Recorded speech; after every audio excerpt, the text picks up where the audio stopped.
Hello everyone, I hope you're feeling festive because I sure am, and I am ready to have some fun making peppermint snowflake marshmallows to serve on top of my signature hot chocolate. So let's get right to it. Making marshmallows is making a confection. It's candy making. So you will want a digital or candy thermometer for this.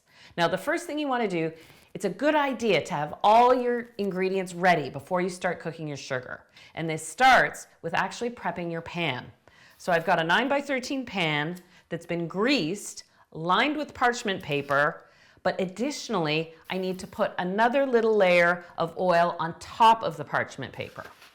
So what I like to do is put some oil on paper towel, and you rub the parchment paper with the oil.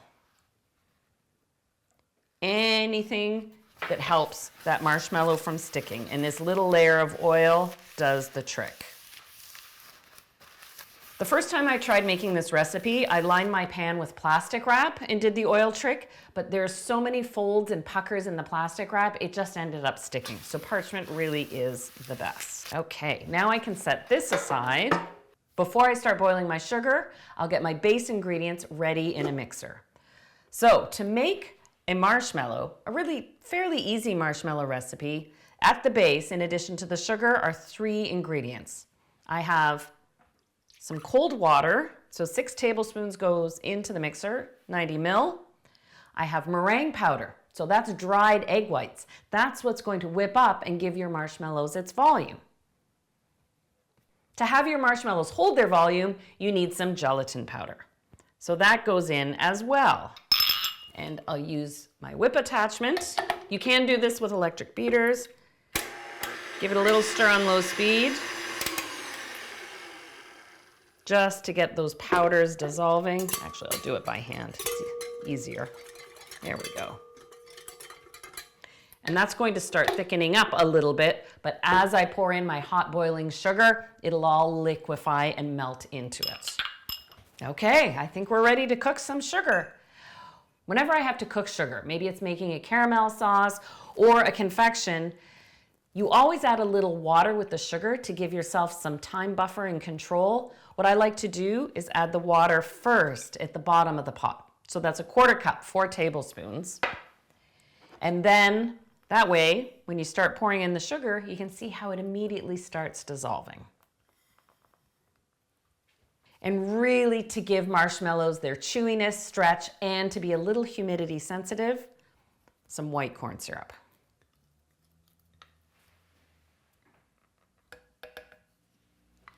Now I'm going to take this to my burner and I'll turn it on high heat.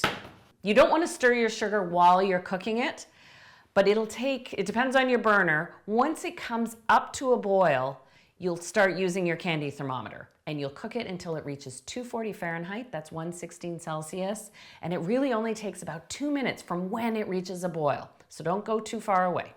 Now that the sugar has reached a full boil, you can see the steam, that's all the water evaporating. 240. It's very important when you're adding your hot sugar to your mixer, or if you're using electric beaters, don't pour the sugar directly into the moving beaters, pour it down the side of the bowl and let the beaters pick it up from the bottom. That way you'll avoid any splashing.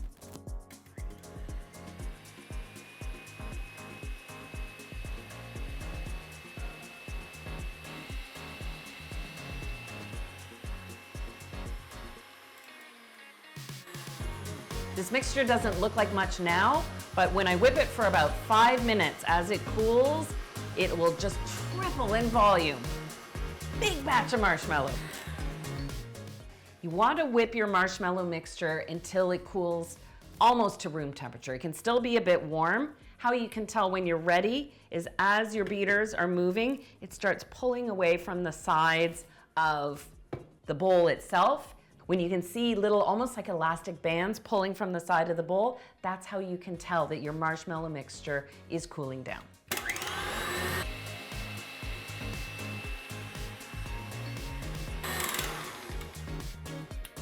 Here we go.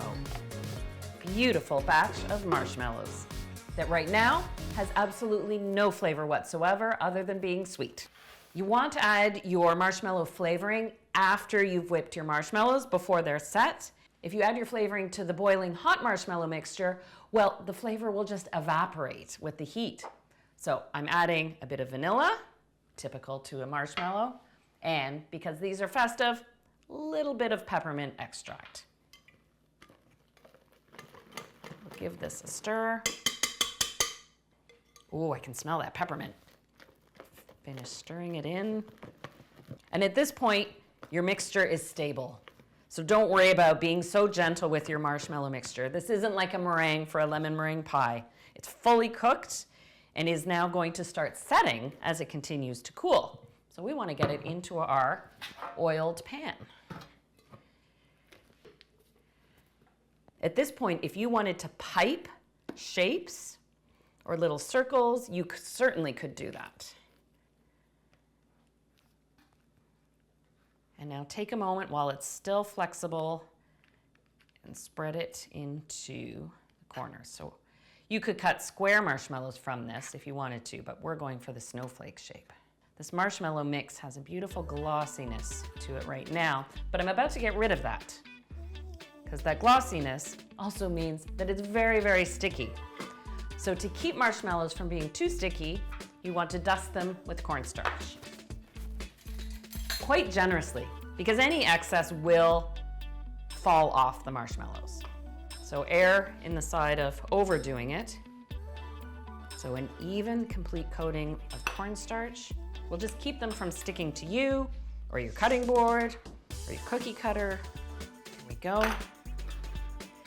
Now you want to let your marshmallows continue to set, and this can take up to 2 hours.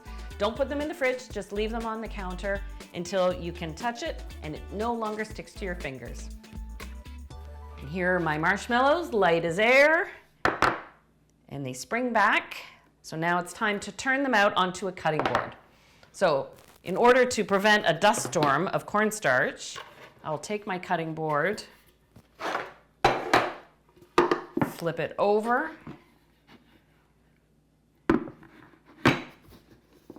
and then let the marshmallows tumble out. And now you can see why you need to oil your parchment paper so that you can peel it away.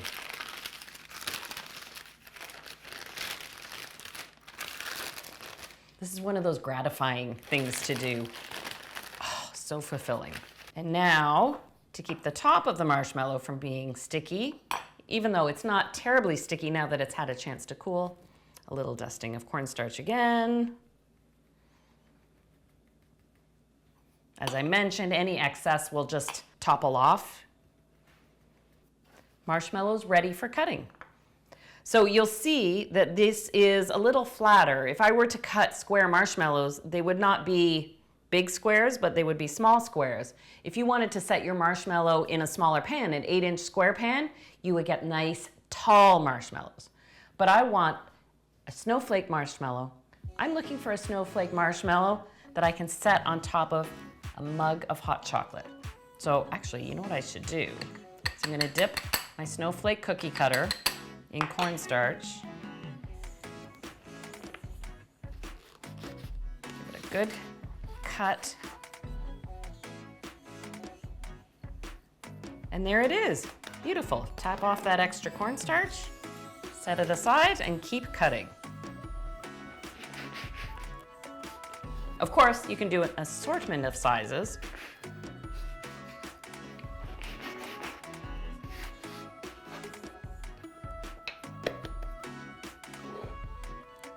At the end, you'll have lots of scrappy bits of marshmallows. Do not throw these away. Of course, you can use them in recipes if you wish, or you can remelt this, put it in a smaller pan, let it set up, and continue to cut. It's almost like the marshmallow version of re-rolling cookie dough. So I'm just gonna move this off to the side, wash my hands, and it'll be time to make some hot chocolate. Okay, I love this hot chocolate mix. I call it my signature hot chocolate because it's virtuous, yet at the same time, it's thick and rich and decadent. And no, I don't make a chocolate ganache because I find that just too rich and too much. what I do is I combine granulated sugar, regular cocoa powder, or Dutch processed cocoa powder. I leave that up to you. Either works just fine, but it's unsweetened. And then my secret ingredient, instant skim milk powder. Because when you heat this with your milk, the skim milk powder, because of its protein, thickens this hot chocolate so it feels silky and velvety and rich. But really, you're just adding milk, no cream involved. This recipe is enough for 4 big mugs of hot chocolate. That's it. That's how easy this is. And imagine making a host gift out of packing this up with a little label with your instructions and a side of your peppermint snowflake marshmallows, and people can then make their own. Just the sweetest homemade gift from the kitchen. I want to cook up some of this hot chocolate right now. So what I'm going to do is, for 2 mugs, you need 5 tablespoons or about 1/3 cup of cocoa. I'll put the rest to the side. And I'm going to measure some cold milk. This helps prevent any lumps when you're making your hot chocolate.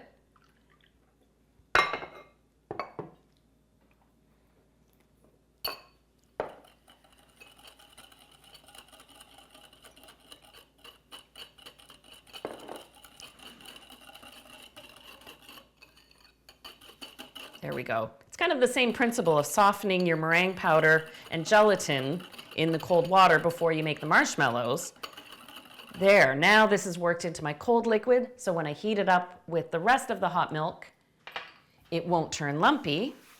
So I've got 1 cup of milk in with my hot cocoa mix, and I'll put 2 cups. These are great big mugs of hot cocoa into the pot.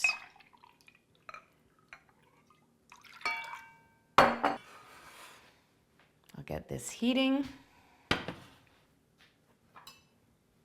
And you want to heat your milk until it reaches just below a simmer. It doesn't need to boil to thicken, but just below a simmer, so it's nice and hot. If you wanted to customize your hot chocolate, of course you could add a little vanilla, a pinch of cinnamon, or even a little peppermint extract to it.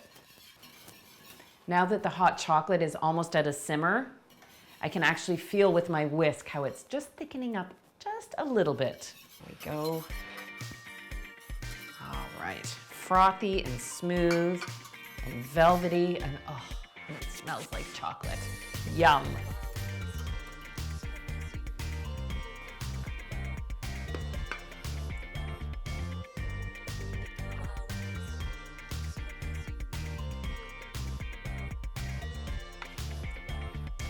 All you have to do to serve, drop a marshmallow right on top. Isn't that just the sweetest? And now you know how to make a confection, snowflake marshmallows, and you know the secret behind my virtuous hot chocolate.